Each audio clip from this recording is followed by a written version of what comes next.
జై గురుదత్త శ్రీ గురుదత్త. ఓం సాయిరాం. శ్రీ గురు చరిత్ర అధ్యాయం 8. శ్రీ గణేశాయ నమః. శ్రీ సరస్వత్యై నమః. శ్రీ గురుభ్యో నమః. ప్రస్తావన: శ్రీపాదస్వామి ఒక కుపుత్రవతి అయిన బ్రాహ్మణ స్త్రీ చేత శివపూజ యావజ్జీవితము చేయించి మరుజన్మలో ఆమె గర్భాన తామే అవతరించ సంకల్పించారు. సద్గురువును ఆశ్రయించి ఆయన అనుగ్రహంతో నిర్వర్తించబడిన పూజాది కార్యాలకు విశేష ఫలితముంటుందని అర్థం. అలాగాక మనకై మనమే ఆచరించే పూజాదుల ఫలితం సామాన్యంగానే ఉంటుంది. కారణం, మహాత్ముల సాన్నిధ్యం మనలో సత్వగుణాన్ని విశేషంగా వృద్ధి చేస్తుంది. సత్వాదిగుణ ప్రాబల్యాన్ని బట్టే యజ్ఞ దాన తపః కర్మల ఫలితముంటుందని భగవద్గీత చెబుతుంది. అందుకే తత్వదర్శి అయిన సద్గురువును ముముక్షువులు ఆశ్రయించి తీరాలని భగవద్గీతకు హృదయమని చెప్పదగిన తద్విద్ధి ప్రణిపాతేన అన్న శ్లోకం చెబుతుంది.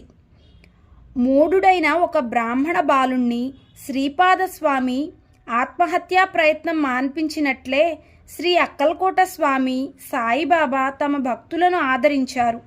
తర్వాత శ్రీపాదస్వామి హస్తమస్తక సంయోగం చేత త్రుటిలో ఆ మూఢబాలుణ్ణి వేదాంగ పారంగతుణ్ణి చేసిన లీల కూడా అతిశయోక్తి కాదు. దత్తాత్రేయ స్వరూపులైన శ్రీ స్వామి సమర్థుల జీవిత చరిత్ర అట్టి లీల ఉండడం గమనార్హం. శ్రీపాదస్వామి చేసిన ఇట్టి అద్భుత లీలలను 8, 9, 10 అధ్యాయాల్లో చూడవచ్చు. కథారంభము. నామధారకుడు: స్వామి శ్రీపాద వల్లభులు గోకర్ణ క్షేత్రంలో ఎంతకాలమున్నారు? అసలు భగవదావతారమైన ఆయనకు పుణ్యక్షేత్ర సందర్శనం చేయవలసిన పనేమి? నాకు ఈ సందేహ నివృత్తి చేసి అటుపై శ్రీపాదస్వామి చరిత్ర తెల్పండి అని కోరాడు. సిద్ధయోగి ఇలా చెప్పారు: శ్రీపాదస్వామి గోకర్ణ క్షేత్రంలో 3 సంవత్సరాలు నివసించి తర్వాత శ్రీశైలం వెళ్ళారు.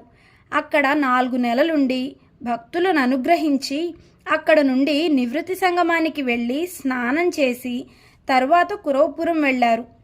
అక్కడ కృష్ణ, వేణి అనే 2 నదులు కలవడం వలన అది ఎంతో పవిత్రమైనది. దానికి తోడు భగవంతుడైన శ్రీపాదస్వామి అక్కడ స్థిర నివాసం చేయడం వలన ఆ క్షేత్రం లోకవిఖ్యాతమైంది. ఇప్పుడు దానిని కురుగుడ్డి అంటారు. అక్కడ శ్రీపాదస్వామిని శ్రద్ధాభక్తులతో కొలిస్తే సర్వకామ్యాలు సంప్రాప్తమవుతాయి. అక్కడ శ్రీపాదస్వామి అదృశ్యులై మరొక అవతారం ధరించారు. అయినా ఇప్పటికీ ఆ కురుపురంలో ఆయన గుప్త రూపంలో స్థిరంగా ఉన్నారు. శ్రీపాద వల్లభులు సాక్షాత్తు భగవంతుడే. వారి పాదాలలో సర్వతీర్థాలు ఉంటాయి. అయినప్పటికీ పుణ్యక్షేత్రాలన్నింటినీ పావనం చేయడానికి, ఆయా క్షేత్రాలలోని ముముక్షువులను ఉద్ధరించడానికి కూడా ఆయన దేశాటనం చేశారు. పుణ్యక్షేత్రాలు, పుణ్య నదులు తమను సేవించిన భక్తుల పాపాలు చిరకాలం కడిగివేయడం వలన చివరకు అవే మలినమవుతాయి. అప్పుడు శ్రీపాదుల వంటి మహాత్ముల పాదస్పర్శ వలన తిరిగి పవిత్రమవ్వాలని అవి తప్పించిపోతుంటాయి. ఈ విషయం శాస్త్రాలు చెప్పాయి కూడా. ఇక శ్రీపాదుల వృత్తాంతం వివరిస్తాను, శ్రద్ధగా విను. కురూపురంలో వేదవిధుడైన ఒక సద్బ్రాహ్మణుని భార్య అంబిక మహాపతివ్రత. కానీ పూర్వకర్మ వలన ఆమెకెందరో పిల్లలు పుట్టి కూడా కొద్ది కాలంలోనే చనిపోతుండేవారు. ఆమె ఎన్నో దానాలు, వ్రతాలు చేసింది. ఎన్నో తీర్థక్షేత్రాలు దర్శించింది. కొంతకాలానికి ఆమెకొక కొడుకు పుట్టాడు. కానీ దురదృష్టవశాత్తు ఆ పిల్లవాడు స్తబ్దుడు, బుద్ధిహీనుడు, జడుడు అయ్యాడు. అయినప్పటికీ లేక కలిగిన అతనిని తల్లిదండ్రులు ఎంతగానో గారాబంగా పెంచుతున్నారు. 8వ సంవత్సరం రాగానే తండ్రి అతనికి ఉపనయనం చేసి వేదాధ్యయనం చేయించాలని చూచాడు. గాని ఆ మందమతి ఎంతకాలానికి ఒక్క వేదమంత్రమైనా సరిగ్గా నేర్చుకోలేకపోయాడు. ఆ మంత్రానుష్ఠానం ద్వారానైనా అతనిని బుద్ధిమంతునిగా చేయాలని తండ్రి అతన్ని కొడుతుండేవాడు. అది చూడలేక అంబిక అడ్డు వచ్చి, వీడు లేక కలిగిన పిల్లవాడు, మందమతి అయిన వీనిని దండిస్తే మటుకు ఏమి లాభం? వీనికి విద్య రాకున్నా సరే మీరు వాడిని కొట్టవద్దు. బ్రతికినంత కాలం వీనిని ఇకనైనా సుఖంగా బ్రతకనివ్వండి. ఇక మీదట మీరు వానిని శిక్షిస్తే నేను మీ ఎదుటే బావిలో దూకి మరణిస్తాను అన్నది. ఆ బ్రాహ్మణుడు కూడా ఆలోచించి ఆ పిల్లవాడు అజాగళస్తనం వలె వ్యర్థుడని తలచి నిరాశ చెంది ఊరుకున్నాడు. కొంతకాలానికి ఆ బ్రాహ్మణుడు ఆ దిగులుతోనే మరణించాడు. దిక్కులేక అతని భార్య అంబిక తన కొడుకుతో కూడా బిచ్చమెత్తుకుని బ్రతుకుతూ ఉండేది. ఆ బాలుణ్ణి చూచి గ్రామస్తులు, ఓరి పండితపుత్ర, నీ బ్రతుకు వ్యర్థం. నీవు నీ కులానికే మచ్చ తెచ్చావు. నీ తల్లి బిచ్చమెత్తుకొస్తే కూర్చుని తింటున్నావు. సిగ్గులేదా? నది నుండి మంచినీరు మోసి అయినా బ్రతకరాదా? నీ వలన నీ పితృదేవతలకు కూడా అధోగతి కలుగుతుంది. నీ బ్రతుకుకేమి ప్రయోజనం? పవిత్రమైన భిక్షావృత్తి నీ వంటి అసమర్థుడికి తగదు. ఇలా బ్రతికే కంటే ఈ కృష్ణానదిలో దూకి చావరాదా అని పరిహసించేవారు. చివరకు ఆ బాలుడు లోకుల పరిహాసాన్ని భరించలేక ఆత్మహత్య చేసుకోదలచి నది వైపుకు పరిగెత్తాడు. అతనిని వారించగల శక్తిని కోల్పోయిన అతని తల్లి కూడా నిస్సహాయురాలై తాను కూడా ఆత్మహత్య చేసుకోదలచి అతని వెంట పరిగెత్తసాగింది. దారిలో శ్రీపాదస్వామి ఎదురై అతనిని పిలిచి, బ్రాహ్మణుడా, తొందరపడవద్దు. పూర్వకర్మ వల్ల నీకు ఈ దుస్థితి దాపురించింది. దానికి తోడు నీవిప్పుడు బలవంతంగా మరణిస్తే నీకు బ్రాహ్మణ హత్య, ఆత్మహత్యా దోషాలు చుట్టుకుంటాయి. అవి నివారింపరానివి. అందువలన నీవు జీవించి ఎంతటి కష్టాలనైనా ఓరిమితో అనుభవించి దుష్కర్మ నుండి శాశ్వతంగా విముక్తుడు అవ్వడం మంచిది అన్నారు. అంబిక శ్రీపాదస్వామికి నమస్కరించి, స్వామి, ఒక వంక భర్తను కోల్పోయి మరొక వంక వ్యర్థుడైన ఈ పుత్రుని వలన ఎటువంటి సద్గతి ఆశింపజాలని నన్ను చూడడమే మహాపాపంగా లోకులు పరిగణిస్తున్నారు.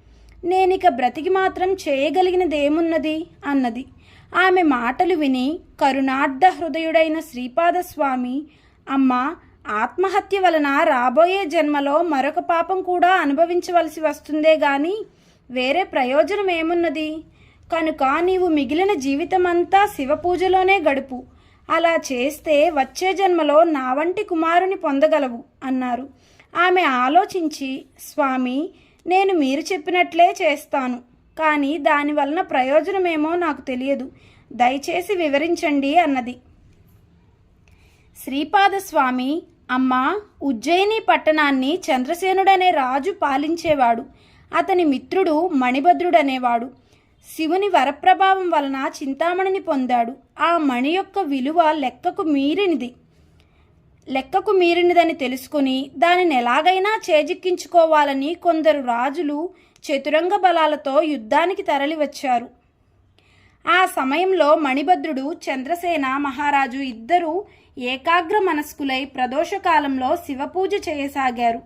త్రయోదశి శనివారం నాడు ప్రదోష సమయంలో వారు పూజ చేస్తుంటే చూచి ఆ పట్టణంలోని గోపబాలకులు కూడా తమ ఇండ్ల ముంగిళ్లలో ఆకులతోనూ పూలతోనూ పూజ చేయసాగారు. వారి తల్లులు ఆ పిల్లలను భోజనం కోసం ఇండ్లలోకి లాక్కుపోయారు. వారిలో ఒకరి వద్ద నుండి వాని తల్లి పూజా సామగ్రి లాగివేసి వాడిని బలవంతంగా లేవదీసింది. అప్పుడు ఆ బాలుడు తన శివపూజకు విఘ్నం కలిగినందుకు చాలా దుఃఖపడి ఆ దోష పరిహారానికి మరణించడానికి సంసిద్ధుడయ్యాడు. అప్పుడు విశ్వసాక్షి అయిన పరమేశ్వరుడు అతనికి ప్రత్యక్షమై వరం కోరుకోమన్నాడు. ఆ బాలుడు ఆ దివ్యమూర్తికి ప్రణామం చేసి తన తప్పును మన్నించమని ప్రార్థించాడు. శివుడు, వత్స, భక్తి చేత నీవు నా సాయుధ్యం పొందగలవు. నీ తల్లి తెలియక అపరాధం చేసింది. అయినా నీ అర్చనా విధానం చూచింది గనుక మరుజన్మలో విష్ణుజనని అవుతుంది అని వరమిచ్చి అంతర్ధానమయ్యాడు. అక్కడున్న లింగము దివ్య తేజస్సుతో వెలిగిపోతున్నది. యుద్ధానికి వచ్చిన రాజులంతా ఇది చూచి సూర్యుడు రాత్రిపూట కూడా ప్రకాశిస్తున్నాడని తలచారు. అంతటి భక్తి శ్రద్ధలు ప్రజలలో కలిగించిన పుణ్యాత్ముడైన చంద్రసేనుడికి మేలు చేయదలచి అంతటి మహానుభావునితో యుద్ధం చేయాలనుకోవడం బుద్ధి తక్కువని పశ్చాత్తాపం చెంది వారంతా సగౌరవంగా చంద్రసేన మణిభద్రులను దర్శించడానికి వచ్చారు. అప్పుడే పూజను ముగించిన రాజు ఆ ప్రకాశానికి కారణం తెలుసుకుని తనను చూడవచ్చిన ఆ రాజులతో కలిసి ఆ ప్రదేశానికి వెళ్ళి ఆ దివ్యలింగాన్ని చూచి ఆనందించాడు. ఆ గోపబాలకుడు చెప్పగా ఆ వృత్తాంతమంతా విన్న చంద్రసేనుడు మిగిలిన రాజులు ఆ పిల్లవాడికి గోపాధిపత్యము ధనము ఇచ్చి వెళ్ళిపోయారు. తరువాత ఆ గోపాలుని తల్లి యశోదగా జన్మించి విష్ణువుకి జనని అయింది. కనుక అమ్మా, శివపూజ మహిమ వలన మరుజన్మలో నీవు కూడా అలాగే అవుతావు అన్నారు. ఈ కథ విని అంబిక ఇలా అడిగింది, స్వామి, శివపూజ వలన కలిగే ఫలితం వచ్చే జన్మలో కదా, ఈ జీవిత శేషం నేనెలా గడపాలి? మహానుభావ, అందరి పరిహాసాలకు గురి అవుతున్న నా బిడ్డడు ఏ క్షణాన ఆత్మహత్య చేసుకుంటాడో తెలీదు. నన్ను మాతృత్వంతో రక్షించు అని వేడుకున్నది. ఆ కరుణా సముద్రుడి హృదయం కరిగి తన చేతిని ఆమె కుమారుని తలపై పెట్టి ప్రణవముచ్చరించాడు. ఆ మూర్ఖ బాలుడు తక్షణమే బృహస్పతి అంతటి జ్ఞాని వక్త అయ్యాడు. అప్పుడు అతనిని మాతృసేవకు వినియోగించి శ్రీపాదస్వామి ఆమెతో, అమ్మా, దుఃఖం విడిచి నీ జీవితశేషం అంతా శివపూజలో గడుపు, వచ్చే జన్మలో నా అంతటి కుమారుడు కలుగుతాడు అని వరమిచ్చాడు. ఆమె పరమానంద భరితురాలై పుత్రునితో తన ఊరికి వచ్చి జీవితమంతా శివార్చనలో గడిపి ధన్యురాలయ్యింది. శ్రీ దత్తాయ గురవే నమః. శ్రీ శ్రీపాద శ్రీవల్లభాయ నమః. శ్రీ నృసింహ సరస్వత్యై నమః. జై గురుదత్త.